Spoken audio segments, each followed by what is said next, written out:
there's this issue in my field. So, for example, one of the places where I lecture pretty much every year is the it's called the SBL, Society of Biblical Literature, and they have a policy, an actual official policy, and this is really interesting. They have a policy that anything that is in private hands with a questionable provenance, and we'll talk. You can talk about what provenance is, or Yeah. provenance. You're not allowed to give a lecture on it, and it can't be published in a journal associated with the SBL, which is most or many American scholarly journals in biblical studies. But they have a special exemption for cuneiform tablets, which is tablets written in the ancient Hmm. languages of Iraq, basically, and other parts of the Middle East use the writing as well. And why is that? Because without that, there would be no cuneiform studies. There's so Yeah. much in private hands that Yes. they had to carve out a special exemption. And I've spoken to scholars. I interviewed one on this program who was involved in Edomite inscriptions, which are this very niche thing that come from the mountains around Hebron, and all of them were pillaged in recent years, in the last 20 to 30 years. And by pillaged, I mean they weren't official archaeological excavations. It was some guy who comes in the middle of the night with a shovel, and he digs up and he finds these inscriptions. So the entire corpus of Yeah. Edomite inscriptions, except for maybe a couple dozen, come from illegal excavations, and it's a bit complicated because if they come from areas that are part of Israel, well, the Israeli government claims ownership over them. If they come from the Palestinian territories, what's called Area A and Area B, Palestinian Authority makes claim over them. Well, who knows where they come from, Yeah. right? So Yeah. we don't know exactly, right? And it's a difference of a few miles, sometimes a few hundred Mhm. meters. So talk about provenance. Provenance is one of those things that is a double-edged sword. I mean, I Yeah. think that it's really interesting. Provenance is simply the history of where an item came from, who's owned it, whose hands it's passed through. In the case of archaeology, where it was originally dug, who it was dug by, and where it transferred from there. For most collectible items, it's the discovery of it, and then it goes through the line of whoever has Yeah. bought it from one to the next. And provenance is important. But I think that one of the things to really consider is also that you don't want to just disregard things without provenance. That's why we have experts, because in order to fool the guys that I know of that do top end postal history, Mhm. it's not that it doesn't happen, it's that it's so difficult to happen. And I'm just a collector of relatively modest means, but I can tell you, trying to pass off an envelope that was mailed out of my special area, out of Wyoming, and be able to get away with it, the knowledge that I have is not in any book at all. It's through 20 years of research. And Mhm. there are so many collectors out there that are better at really specific niche areas than anybody in scholarship, because it is a lifelong pursuit. It's not one thing that they've done at one time. And I think to disregard collector scholarship would do an enormous disservice to history, because collectors find things all the time, every single day, that do have significance and that are important, even without necessarily the provenance. Now, I'm not as knowledgeable about all the archaeology and ins and outs, and I read about it and I follow it, and the drama is interesting. But I definitely think that things should be taken as they are. And there are many items that I would say, yes, it doesn't have a provenance, and I can't, and there's something about it that makes it kind of dodgy. And so you do have to kind of discard those and play those games. But I think that to disregard anything a collector is doing as being useless or insignificant without it going through official hands is hubris. Well, so there's actually two issues here.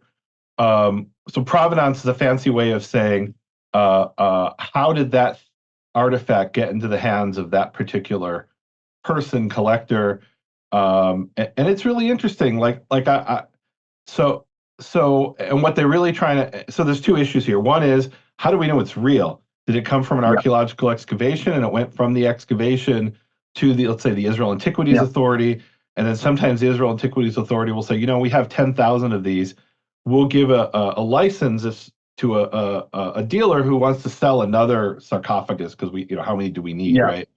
Mm-hmm. And then when you buy that in the private market, you have to be able to show, or you want to be able to show, hey, I have this letter from the Israel Antiquities Authority given to me by the dealer and shows it came from this and this place. That's provenance. It's kind of the chain of custody, right? So it does That's two exactly things. what it is. So it does two things. One is it shows that it's real, or if it was faked by the archaeologist, which is pretty unlikely. Or Yeah. number two, but it does happen, and I'll bring an example in a minute. Number two is it shows that it wasn't stolen, and that's a really big deal. There's a famous case of the Museum of the Bible, who purchased these, I believe it was tablets from Iraq, if I'm not mistaken, and they had them as part of their collection very publicly, and it was pretty easily shown that they were taken illegally out of Iraq, and they had to, number one, give them back to Iraq, and the word back is interesting. We can talk about that. They had to give them to Iraq, and number two, they were fined millions of dollars. I think it was $3 million or something, right? So they weren't fake, but they didn't have ownership over them. And this goes to a really interesting issue, which is that there's this international treaty called UNESCO, if I'm not mistaken. Yeah, I think so. Yep, which UNESCO says that an artifact belongs to the country where it originated, unless that country relinquishes ownership or it was owned before they signed the UNESCO treaty and it went into effect for that country. So, for example, if you have an Egyptian sarcophagus from 100 years ago, you're allowed to own that privately. But if the government of Egypt says, "Wait a minute, that was taken out of our country in 1985," then they might not have even known it existed. That's the crazy thing, right? That's the really interesting about UNESCO, right? Even if they don't know the artifact existed, they can claim ownership over it if it's proven that it, and this is an international treaty, if it's proven that it was taken out of the country without permission after a certain date. I once bought a book from Italy, and it was from the 1600s, right? So not that old, right? It's a printed book, right? And it wasn't that rare, but it was expensive. It was like, I don't know, a few $100s. And the guy in Italy said, I tried to buy it.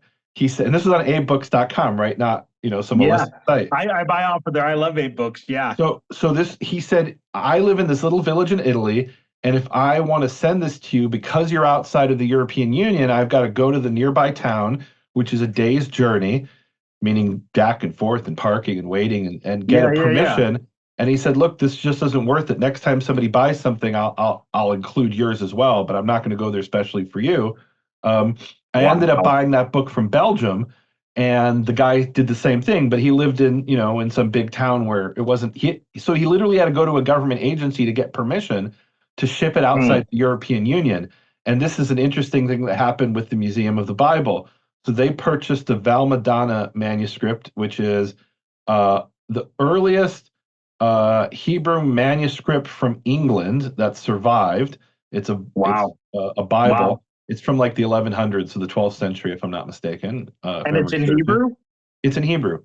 There were Jews in England before they were expelled. That's a fascinating artifact. Oh, it's very fascinating. So it's the earliest Hebrew manuscript from England, or maybe Bible manuscript from England. And so they purchased that at an auction in Europe, but it wasn't obvious that they'd be allowed to take it out of the European Union, because they said, okay, you own it, but it has to stay within the European Union unless you can get permission. In the end, they were given permission because I think it was in Italy, and they said, well, it started in England anyway. It didn't originate in Italy. So if you take it out of Italy, their thought was, if it was written in Italy and it's in Italy now, it should remain in Italy. That was the Italians' position. But since it was written in England, what do we care? You could take, you take it to the United States or take it to some other country. It doesn't come from here. But that was a decision of a government bureaucrat, or a set of government bureaucrats, right? Yeah. So all right. So talking about provenance, they sometimes say, right? Yeah. So I've seen examples where, we mentioned the Museum of the Bible is the famous example with the tablets, right?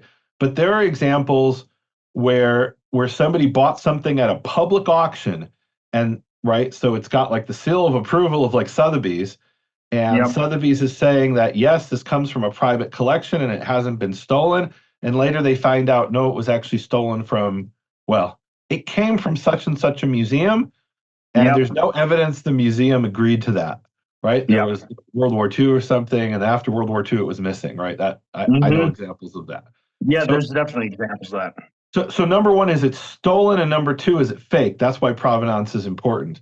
Um, so talk to me a little bit about, you're saying they can't fake it in your field, or maybe it's not worth I, faking it. I'm not saying that it can't happen, but I'm Yeah. saying that to immediately dismiss everything without provenance defeats the point of scholarship. I mean, I think that you definitely have to take into consideration and give better credence to items that do have provenance.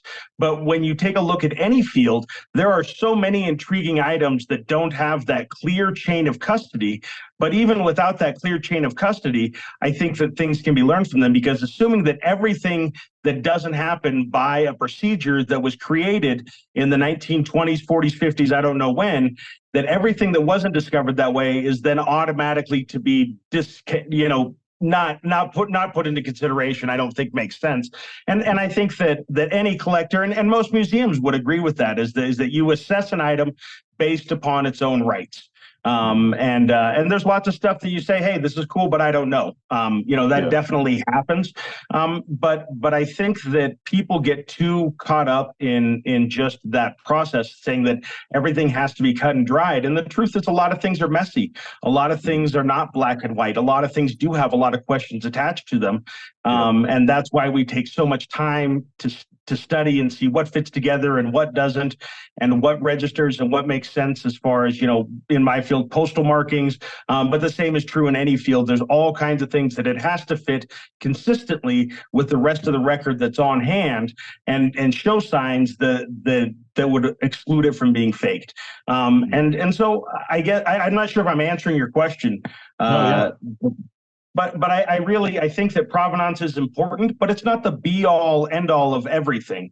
And I do think that it's important that we do consider where things originated from. And I think that all of those treaties, it's definitely way above my pay grade.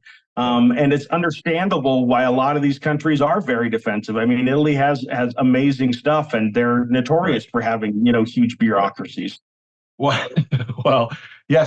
So I mean, so look, here's another. So the issue of provenance for, let's say, the SBL, the Society of Biblical Literature, is that, and this is what they say, is that if they allow you to work on things that the provenance isn't clear, what it will do is encourage the guy who goes with a shovel in the middle of the night and digs stuff up, and right. So if you allow it into the scholarly field, it ends up encouraging that, and they don't want to encourage the people who are pillaging.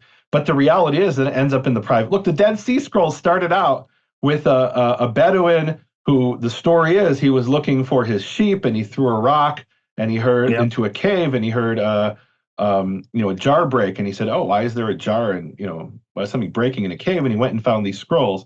Well, recent scholarship claims that's actually not true, that this Bedouin was looking for artifacts, probably silver or gold, and he found leather. He's like, okay, this has got to be worth something. Yeah. But the bottom line is, nobody disputes the Dead Sea Scrolls started out in a private collection.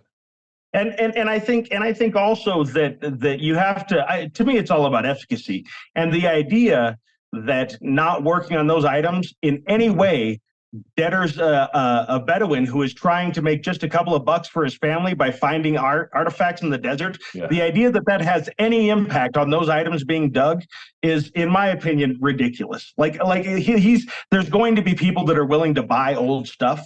And the bottom line is those items are going to come to light. And why would we miss great opportunities in history because of that? Because stopping work on those items only harms our understanding of history. In no way does it change the trade in illegal antiquities.